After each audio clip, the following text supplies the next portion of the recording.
So first, I just want you to tell us who you are and what it is that you do. Sure. To you? Yeah, talk to me. Hi, my name is Aaron Roberts, and I'm a performer. Yeah? Yeah, I'm a Okay. theater artist. You're a theater artist. Artist of the theater. Okay. So Aaron, this project is about body image. Yeah. And you come from it from your perspective of body image. You would call it what? Like in terms of the community you live in, the work that you do. Well, the theater community performance industries in general are a lot about visual images, especially today. So like a lot of times you have to meet certain specifics. Like you have to look a certain way if you want to get a role. Like you have to meet like such and such a height if you want to be in a line of dancers. You have to have such and such a build to play a certain character realistically. So it's a lot about type. And then also like being part of like the gay community, it's super about type, like to a ridiculous degree. How so? There's names for each different types of body depending on like build, muscle mass, hair, height, interests. It's like categorized to an nth degree. Could you give me an example of some of the categories? Sure. So like a bigger man who's like sort of muscular but just generally like larger and very, very hairy would be called a bear. Okay. Yeah, and it gets to really specific degrees. So if you're less old and less big, you're a wolf. And if you're still hairy but not as big, you're an otter. And it's like this like crazy different specifics. And the thing about like What would you be though? see, that's the thing. I don't really know what my type is. I don't know. I don't really have a lot of hair. I don't really have a very muscular build. I'm sort of meh. Meh? Meh. What is Like, meh? What do you mean by to me, meh? I mean, there's nothing really distinctive about my body type. There's nothing like big and jarring or like just necessarily particular about the way I look at my body or the way that I think other people look at my body. Okay. So like, I don't really know what type I am. Well, if you had to ascribe yourself as a type, like what would Aaron's type be, regardless of the labels in the gay community? Forget the labels of the gay community. Sure. Tell me about Aaron's body. And what you're happy about and what you're not so happy about. Well, I sort of look at my body as a work in progress. Yeah. Like, I mean, all bodies are technically a work in progress, you know, our whole lives. But like, I've just recently decided to like take better care of my body and like think of my body more as like an instrument of my profession and less of just sort of like something that I have exist inside of. Right. So like, I've recently started to like eat better, work out, and like really pay attention to like my body and its needs and like sort of like just general upkeep. So like before I just sort of described myself as like average and just sort of middle of the road, nothing too descriptive or specific about it. But now I'm looking to become more agile, more flexible, more muscular, stronger. And the thing about my sort of body image issues or my body image journey is that it's never been about looks so much as has it been ability. So like I've always wanted to do things with my body and I've never been able to do them, like circus performing. Like there's all these amazing aerialists and they are just able to do incredible things. Like they can swing up in the air, they can like do flips, they can like bend their body in crazy ways, they can hold up their entire weight with their arms for like 5 minutes. It's insane. But I've never been able to do that, so I've always just had a longing to be able to do more with my body as opposed to just looking great. And of course, looking better comes when you are more comfortable with your body and you are able to do the things you want to do with your body. So like those performers all look amazing, but it's because they've spent a lot of time developing certain skills and they know how to do what they got to do. Okay, so speaking of performers and the business that you're in,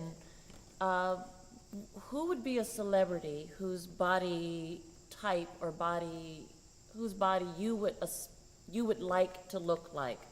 So I'm not asking that correctly. Let me ask again. In terms of celebrity or public figure, who would you like your body to resemble? I don't know. It's a difficult question because Name a celebrity. well, like, I've always said that the Hemsworths and like Chris Evans are like the peak of male evolution. Yeah. Like we've had billions of years of human evolution and it's led to these men because they're just so beautiful to look at and they just do these amazing things. I mean, obviously with the superhero aesthetic, like there's a lot of sort of like hypermasculinity and a lot of like intense muscle, not stigma, but just like it's all about muscles. It's all about like huge hulking figures. And I've never really aspired to be a huge hulking figure, but like the symmetrical nature of their body and just like the lean trim, like there's not an inch of them out of place. It's just sort of like always been like an aspiration to me. And also just generally like when you say like Chris Hemsworth type, everyone just sort of like skips a beat and they're like, oh, like is it getting hotter in here? Like Chris, So like just like that sort of level of comfortability and like pride about your body. Okay. Now, in terms of character or what they do in their lives, who's a celebrity you would aspire to? Hang on one second before Okay. you answer that. Let's just wait for this. But, you know, because he was talking about Chris Hemsworth, it's kind of good that there was a fire engine going by because, you know, it's getting hotter in here. Yeah, we And can then use the that. fire engine started, right, so right. I think that kind of works. That's good. Thank you. Yeah, That's perfect. it's like Jesus said. Main man JC. Amen. Hallelujah. Kayla, can you grab that orange case and just take it out? Thank you so much. Cynthia, if you could just, I'm sorry, if you could just move a little more to your left. please. Sure. And just watch your hands as you're, Not by it. thank you. Okay. All right, otherwise, this is great, guys. Yeah, Aaron, it's Aaron, you're good. doing a wonderful It's job. looking beautiful. NRK. Can we get the question again? Yeah, I'll give you the question So again. you Are you want- ready? Yeah, we're still. Okay, keep going. Okay, great. So, in terms of personality or character or the things that they do, who's a celebrity or a public figure that you would aspire to in terms of who they are and what they do? The first person that comes to mind is Matt Smith. I don't know if you're familiar. He's a British actor, and he was like his claim to fame is being on Doctor Who for a couple seasons. And there's a lot of like there's the thing about the show is a lot of different people play the title character of the Doctor, and his iteration of that was just so joyous and so humorous, and he never took anything too seriously. He just had a zeal for life that I really identify with, and he was goofy and he was fun, and he had sort of like noodle arms, I like to call it. Like he was just sort of like prance around the set and sort of like be carried by an external force around his entire life.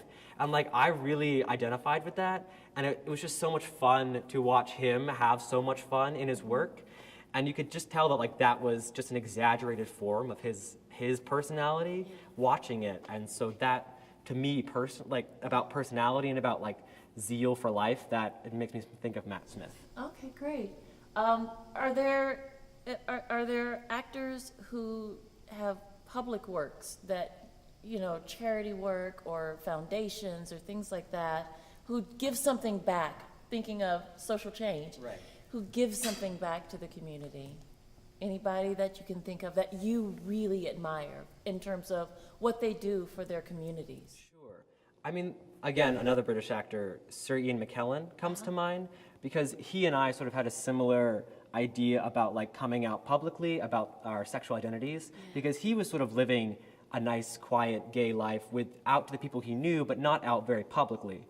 And then once the politics of the gay community in Britain started to heat up and it became a lot more decisive an issue and a lot more politicized, he decided that like him being a public figure, it was sort of his responsibility to sort of represent being out and a stable man in this world that everyone was trying to demonize. And so for me, when I was sort of dealing with whether or not I should come out and how publicly I should do that, like that was a very similar idea that I had. And I was like, well, I feel like I can come out. I'm not in any danger to do it. And if I do, other people might also see that it's safe and it's easier than we think. And it's like, it's a welcoming community to be in and not just like this, you know, you do it and then your life is never the same and there's a lot of change that comes after that you don't really want type situation. It removes a lot of the fear of coming out once somebody else has very publicly come out and still has a very reputable career and just a generally happier life. Okay, cool. Thank you so much. Thank you. Thank you. What? What, ask about, what, the, part of this is about how the media affects your self-perception. Yeah, we kind of covered that, Did but you? you want to go Okay. deeper? I can, We I can can go talk more deeper. about that. We can go deeper with that. Okay. Maybe one more. So, Hey, Desi, Um, zoom up a little bit. so we talked about the demands that theater, that acting has on you in terms of your body image, your self-image.